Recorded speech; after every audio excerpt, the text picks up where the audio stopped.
Time for a quick summary.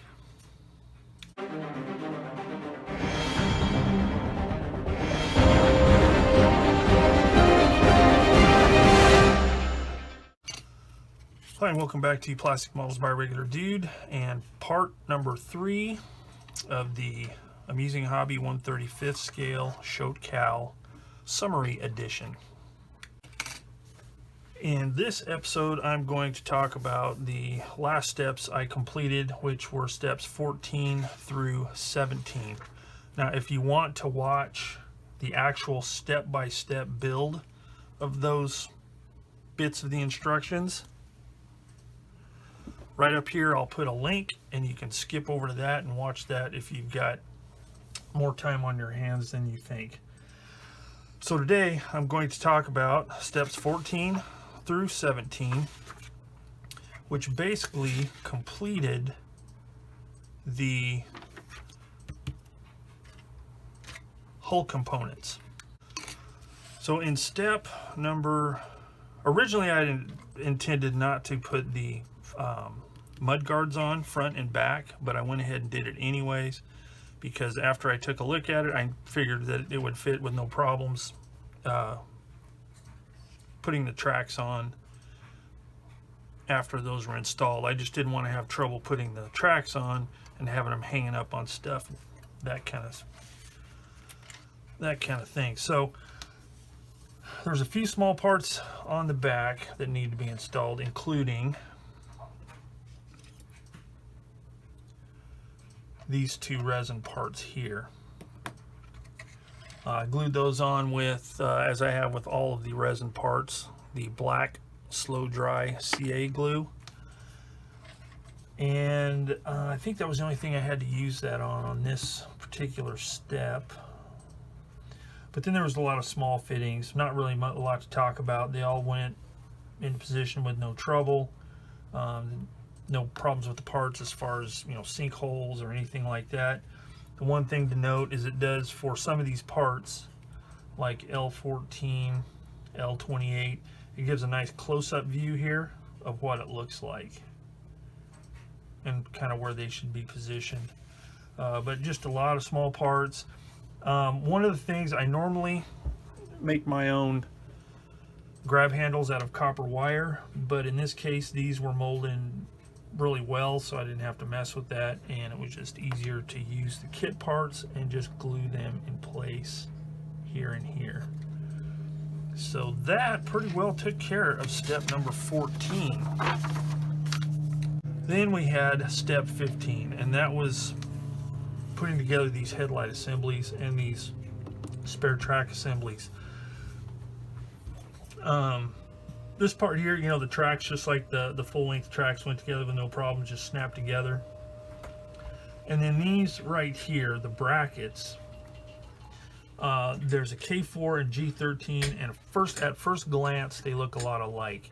However, I think it's the K4, the lower one, is thicker than the other. But it doesn't really matter, I don't think, because it fits either way. And all I did was put them in place and just kind of squeezed them together with my tweezers and using some Tamiya extra thin. Got one side to stick, and they're not actually glued to the track, so the track is loose. This one's not, but this one is. This one's a little snugger, I guess. But I didn't worry about gluing the tracks. But then once I got both ends, then this part here, I kind of held them together because these two little pins need to touch, and I glued those as well. Then the headlight assemblies. Now these were a little bit fiddly because these are some really small parts. So as you can see, you got this framework, and then there's a brace in the back, and they just fit on a little raised shelf portion on the front plate on this resin added armor to the front. For that I used the black CA glue again, and no trouble with that. But what I did is I glued the main part on first and got it you know, centered and pressed down really well, and let that dry before I attach these supports that fit in the back. Now there are a few things that need to be cut off. There's a peg here and kind of an angled bracket here. Those need to be cut off, as well as this little hooked part on the back of this brace here. It needs to be cut off so it can fit flush onto this plate here. And although it was a little fiddly, as I said, it wasn't too bad. So that was step 15. Then in step 16, it was back to the front of the hull again, and a lot of small fittings. The tow hooks and shackles here, which were really basic, just a matter of sticking them to the front of the hull here, and there's cutouts, so it's actually gluing to the styrene, so I was able to use Tamiya extra thin. Just a word of advice, just make sure the inside of this this mount here is scraped really smooth or sanded so it fits really flush. That way it sits on there, you know, stays level, stays perpendicular to the rest of the hull. Then there's this little part here, these two L24 pieces here and here. Let me zoom in so you can see what I'm talking about. This one and this one, as well as this N15. You have a nice overhead view to see the angles that those should be here and here.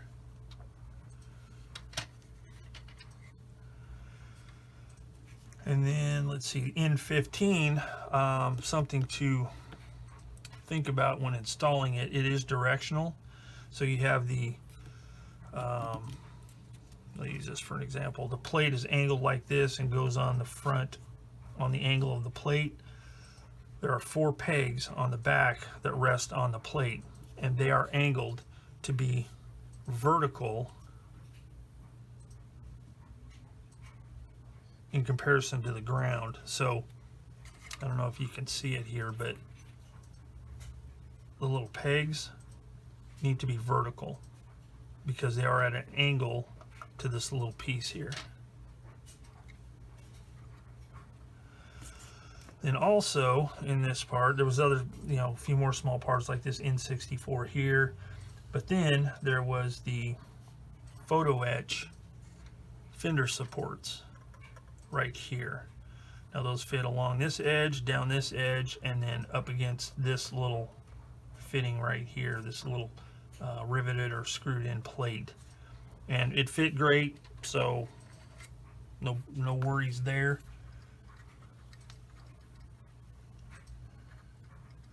And I just use, for that, I wanted to use some thin, so I use my Extreme Power Thin Advanced Performance Instant Adhesive.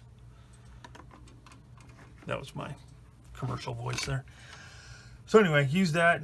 Again, no problems, it all fit like it should.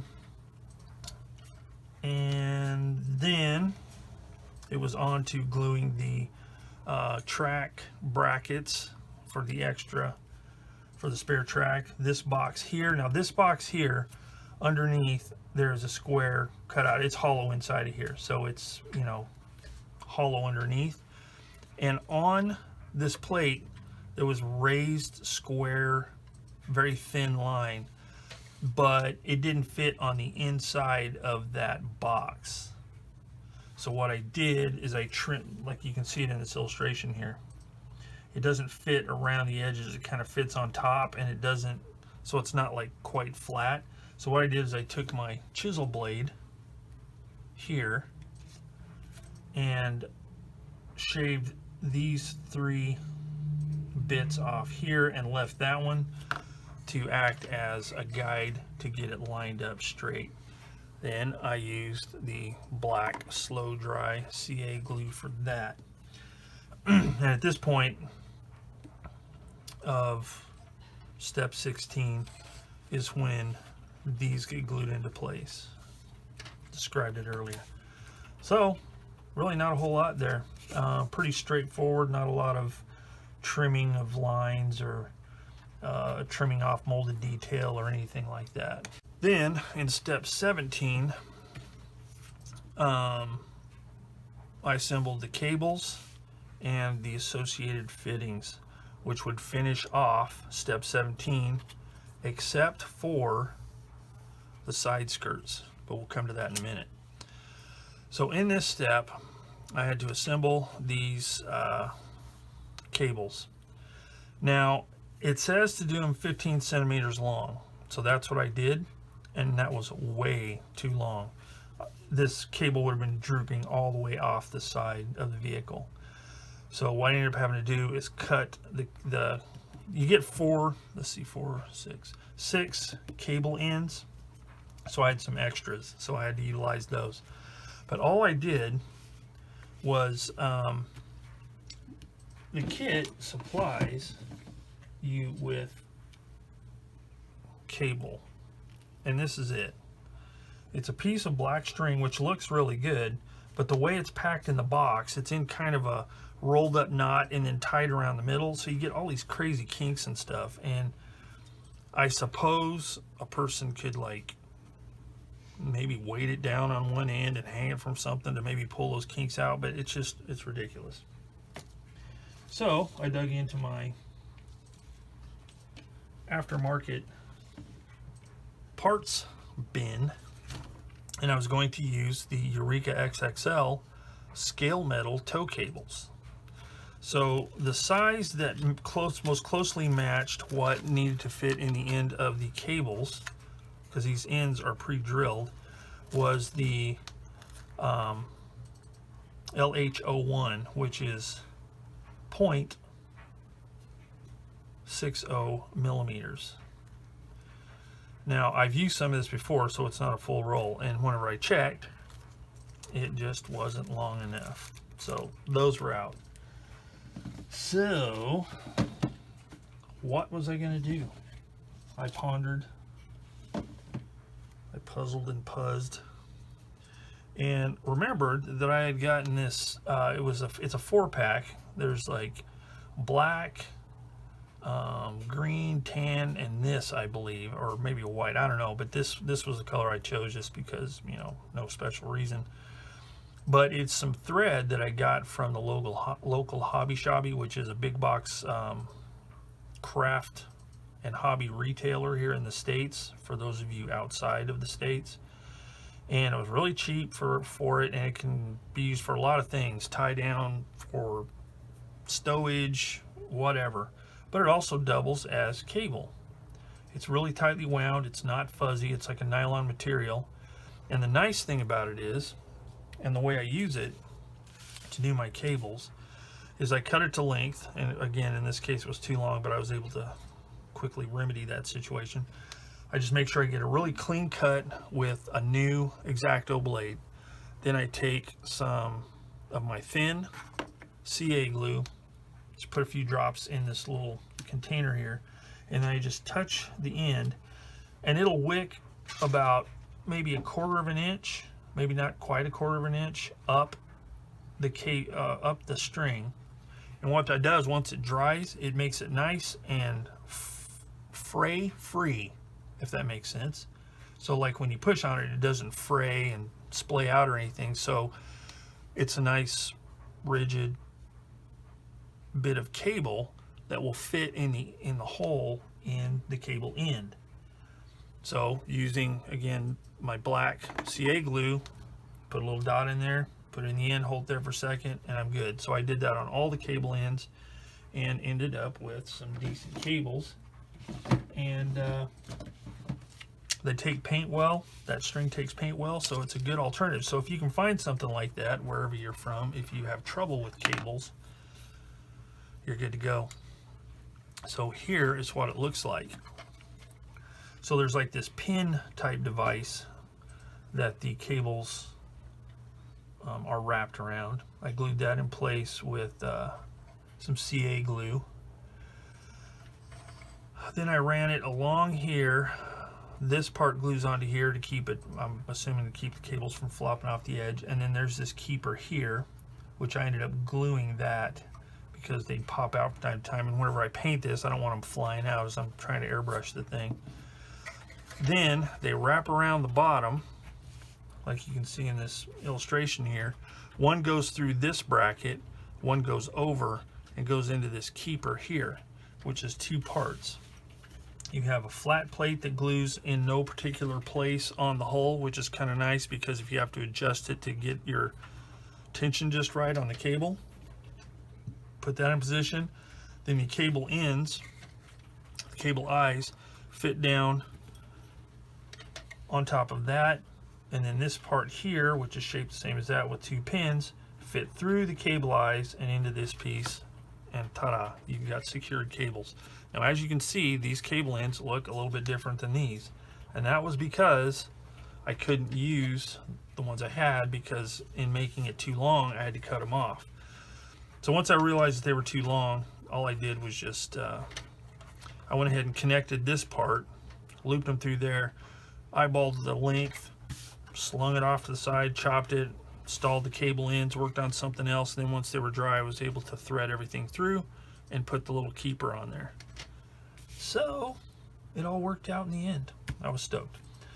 And that concluded step 17, which also concludes the lower hull except for the side skirts. So the plan is this. I was thinking about installing the side skirts and just, you know, painting around everything and doing whatever, but I have decided that I'm going to stick to my usual method and put these on after I paint the lower hull and all its components on the sides and the tracks.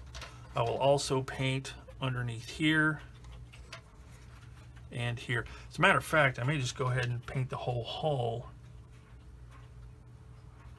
and have all of that done, and then I will do just a slight bit of weathering here, because this is all going to be, this is the wrong side. Let me turn it around here.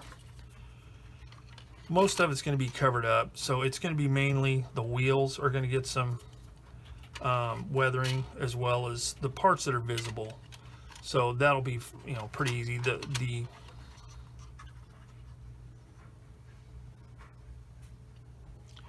These side skirts seem to fit well, so no issues there. So that's the plan. I'm going to paint the whole thing, prime it, paint it, do a little bit of weathering there, and paint these as well, and then I'll stick them on there. So that'll be good. And basically, except for decals and the rest of the weathering, the lower hull will be completely done.